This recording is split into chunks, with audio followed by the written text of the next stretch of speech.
Hey guys, hope you're all having a great day and welcome back to another video. Today I'm going to be teaching you how to think and calculate like a master. Now before we get into it, make sure you like, subscribe and have post notifications turned on so that you never miss a video. So let's try and break it down. Now what do we think thinking as such is? And well, in chess, mainly around the beginner level, most players believe that all calculation as chess is much the same as just like I go here, he goes there, but it's actually much deeper than that. What they don't realize is that there are kind of two distinct types of thinking going on here. There are precise thinking and fuzzy thinking. Now, when it's your move in any position, there are likely to be some moves that just have to be calculated. Sequences of captures or checks or threats of mate, or something like you have an undefended piece and you need to find a way to defend it or move it. And once all this has been worked out, you've identified all like the minefields and traps lying in the position, then you can start to sort of fumble your way through a few sequences of unforced moves to see what takes your fancy. Now, the technique of thinking, to put it into a phrase, is simple. And all that is just first calculate the calculable. Now, at first, that seems like a bit of a tongue twister, but trust me, it'll all make sense soon. Now let's start with forcing moves. And well, what is a forcing move? A forced move is something that is provoked by something like a heavy threat or a capture. So for instance, if someone takes your knight, you're like, well, I want to recapture whatever just took my knight, right? Or something like a threat of mate. Well, maybe you need to defend a mating square so that you don't lose the game.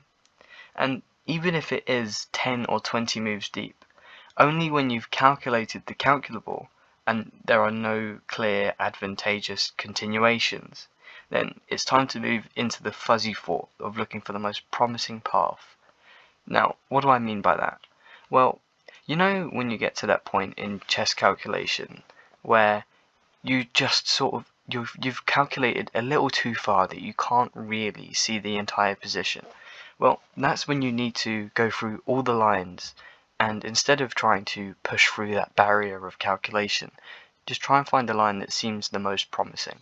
So now I'll give you this position and let's try and think about it. Let's try and break it down.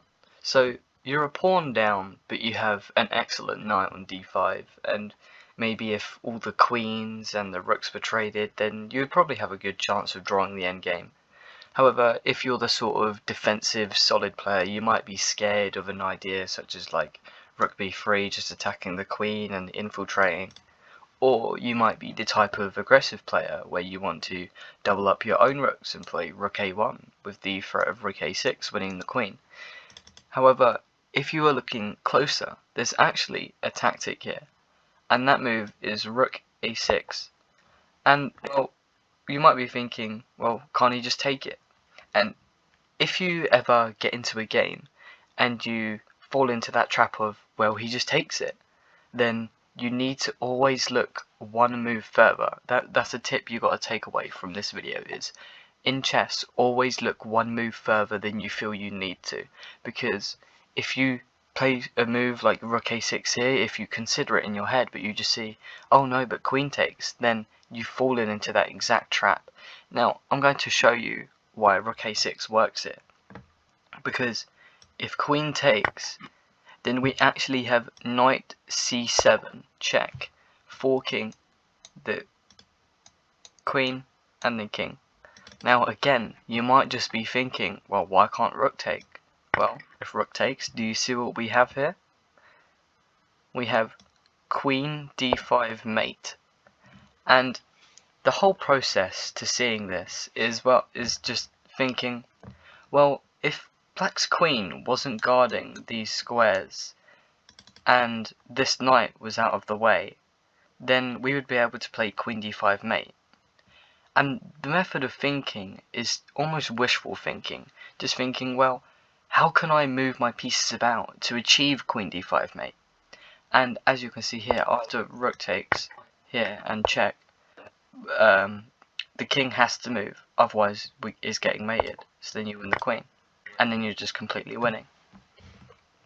So yeah, that's the method of thinking that you always have to be considering in chess, is always think one move further. Don't just think, oh no, he just takes my piece, because you might be missing a vital tactic that just wins you the game. So now here is another position, and again let's try and break it down. So the material is level, our D pawn is being attacked. So what that means is white needs to win here with a successful attack on the black king. And well, you might think, well, maybe we could play like rook c1 or rook a1, threatening some fatal checks on the back rank here.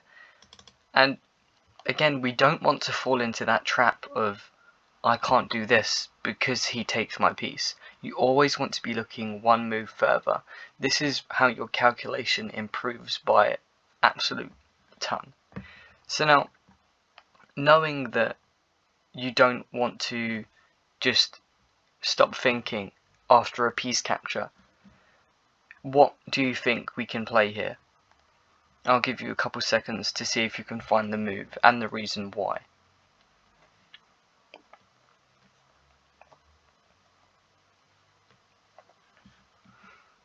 And the move here is actually rook f8 check.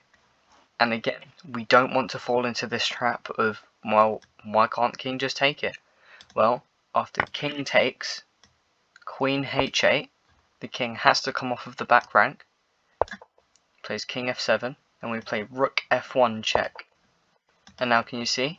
The king only has one square. And now, remember, tactics don't always end when the captures and checks stop.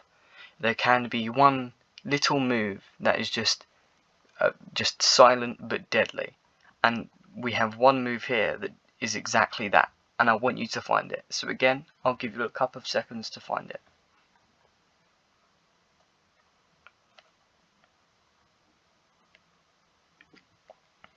So considering the fact that we have sacrificed a whole rook here, we need to have a checkmate.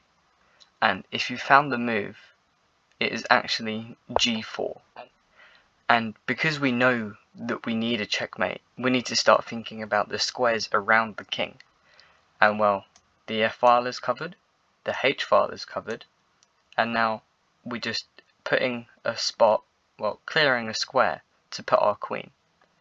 Now what this does is just makes checkmate unstoppable now.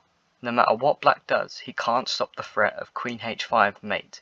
So I guess you just take the pawn and it's mate. And this is the lesson that you have to learn. That in positions, always look one move further. Where like you have to be considering moves like rook f8. This is something that you need to make sure you get down. And this will, without a doubt, make you a much better chess player.